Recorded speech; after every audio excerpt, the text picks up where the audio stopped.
नमस्कार दोस्तों, स्वागत है आप सभी का संदीप सर ऑनलाइन क्लासेस में। आज की क्लास में हम डिस्कस करेंगे सूचियों के बारे में। संविधान में अनुसूचियों के बारे में हम डिस्कस करेंगे। जैसे कि जब संविधान का निर्माण हुआ था उस समय संविधान में कुल 8 अनुसूचियां थी। इसके बाद संविधान संशोधन कर करके अन्य अनुसूचियां जोड़ी गई। तो प्रथम अनुसूची जो है, प्रथम अनुसूची में राज्य का नाम और उनके राज्य क्षेत्र के बारे में वर्णन किया गया है। प्रथम अनुसूची में क्या है? राज्य का नाम एवं उनके राज्य क्षेत्र के बारे में वर्णन किया गया है। द्वितीय अनुसूची जो है, द्वितीय अनुसूची में पद अधिकारियों के वेतन के बारे में वर्णन किया गया। आप इसको इस प्रकार से याद रख सकते हैं, द्वितीय दा से द्वितीय होता है, दा से दुबे होता है। ठीक, द्वितीय अनुसूची में वेतन के बारे में वर्णन किया गया है। ठीक, तृतीय अनुसूची जो है, तृतीय अनुसूची में शपथ के बारे में वर्णन किया गया है। आप तीसरा लिखते हैं तो उसमें सा जब आता है वो सा दर्शाएगा और शपथ को दर्शाएगा। तृतीय अनुसूची जो है, संविधान की तृतीय अनुसूची में शपथ के बारे में वर्णन किया गया है। चतुर्थ अनुसूची जो है, चौथी अनुसूची, इसमें राज्यसभा में स्थानों का आवंटन किया गया है। चौथी अनुसूची में क्या है? राज्यसभा में स्थानों का आवंटन। राज्यसभा में स्थानों का आवंटन हम इसको इस प्रकार से याद रख सकते हैं, 4। चौथी को हम 4 भी लिख सकते हैं, 4 से चौथी और आज से राज्यसभा में स्थानों का आवंटन के बारे में चर्चा की गई है। जो 5वीं अनुसूची है, 5वीं अनुसूची में एटीएम मेघ को छोड़कर अन्य अनुसूचित क्षेत्रों से जुड़े प्रावधान दिए गए हैं। एटीएम आप ट्रिक के माध्यम से याद रख सकते हैं, एटीएम मेघ को छोड़कर अन्य अनुसूचित क्षेत्रों से जुड़े प्रावधान दिए गए हैं। ए से क्या है? असम, टी से है त्रिपुरा, एम से है मिजोरम, मेघ से है मेघालय। असम, त्रिपुरा, मिजोरम और मेघालय को छोड़कर अन्य जो अनुसूचित क्षेत्र हैं उनसे जुड़े प्रावधान, अन्य इनको को छोड़कर अन्य जो अनुसूचित क्षेत्र हैं इनसे जुड़े प्रावधान दिए गए हैं 5वीं अनुसूची में। ठीक, छठी अनुसूची जो है, छठी अनुसूची में एटीएम मेघ में जो जनजातियां रहती हैं उनके जनजातीय क्षेत्रों में प्रशासन का उपबंध दिया गया है। ए से असम, टी से त्रिपुरा, एम से मिजोरम, इसके बाद मेघालय। असम, त्रिपुरा, मिजोरम और मेघालय के जनजातीय क्षेत्रों में प्रशासन से जुड़े उपबंध दिए गए हैं छठी अनुसूची में।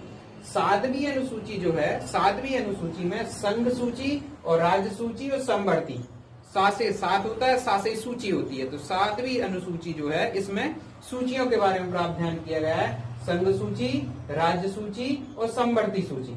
संघ सूची जो है इसमें 100 विषय हैं, राज्य सूची में टोटल 61 विषय हैं और संवर्ती सूची में टोटल 52 विषय हैं। इसके बाद है 8वीं अनुसूची। 8वीं अनुसूची जो है, 8वीं अनुसूची में भाषाओं के बारे में वर्णन किया गया है। और हमारे संविधान में जब संविधान निर्माण हुआ था तो उस समय टोटल 14 भाषाएं 8वीं अनुसूची में दी गई थी। इसके बाद संविधान संशोधन के माध्यम से 8 भाषाएं और जोड़ी गई। तो वर्तमान में 8वीं अनुसूची में कुल 22 भाषाओं का प्रावधान किया गया है।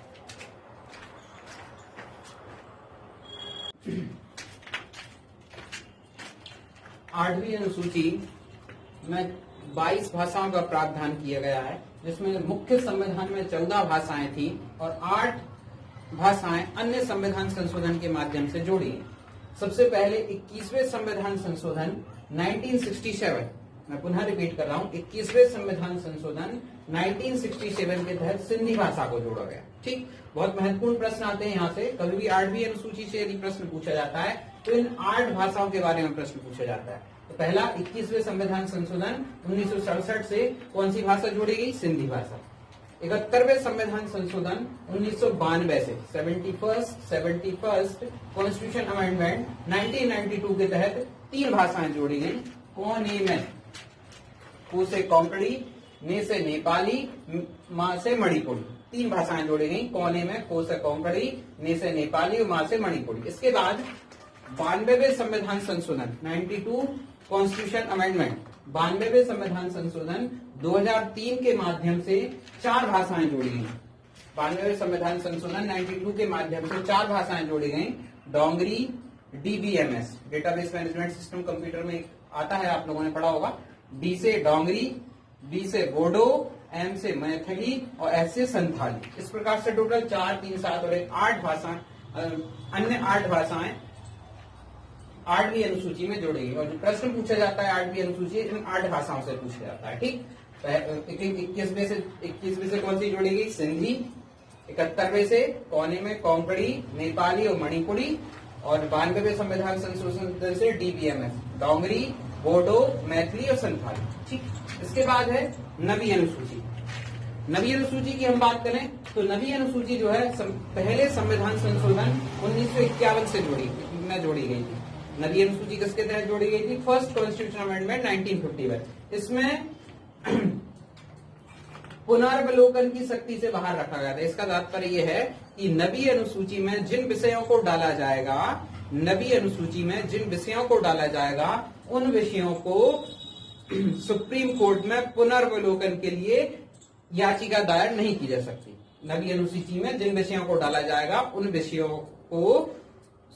विषयों के लिए सुप्रीम कोर्ट में याचिका दायर नहीं की जा सकती, इसलिए नवी अनुसूची जोड़ी गई। ठीक, 10वीं अनुसूची जो है वो दल बदल से संबंधित कानून से संबंधित है, एंटी डिफेक्शन लॉ से संबंधित है। 10वीं अनुसूची में क्या दिया है? दल बदल से संबंधित, दा से दल बदल और दा से 10वीं अनुसूची। ठीक, 11वीं अनुसूची जो है, 11वीं अनुसूची में पंचायतों की शक्ति के बारे में प्रावधान किया गया था और ये 73वें संविधान संशोधन 1992 73rd कॉन्स्टिट्यूशन अमेंडमेंट 1992 के तहत जोड़ी गई थी। 11वीं अनुसूची में पंचायती राज सिस्टम दिया गया है।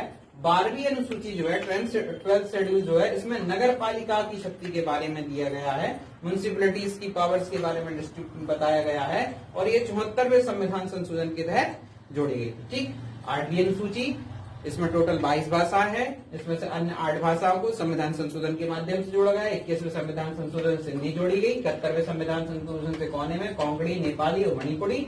92वें संविधान संशोधन DBMS, डोंगरी, बोडो, मैथिली और संताली, है ना।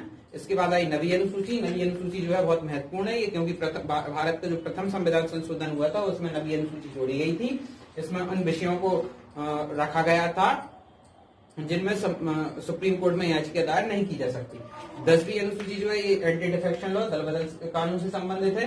11वीं अनुसूची जो है पंचायतों की शक्ति से संबंधित है और ये 73वें संविधान संशोधन से बहुत महत्वपूर्ण है, पूछ ली जाती है। 73वें संविधान संशोधन से कौन सी अनुसूची जोड़ी गई है? 11वीं अनुसूची जोड़ी गई है और 74वें संविधान संशोधन के तहत 12वीं अनुसूची जोड़ी गई है।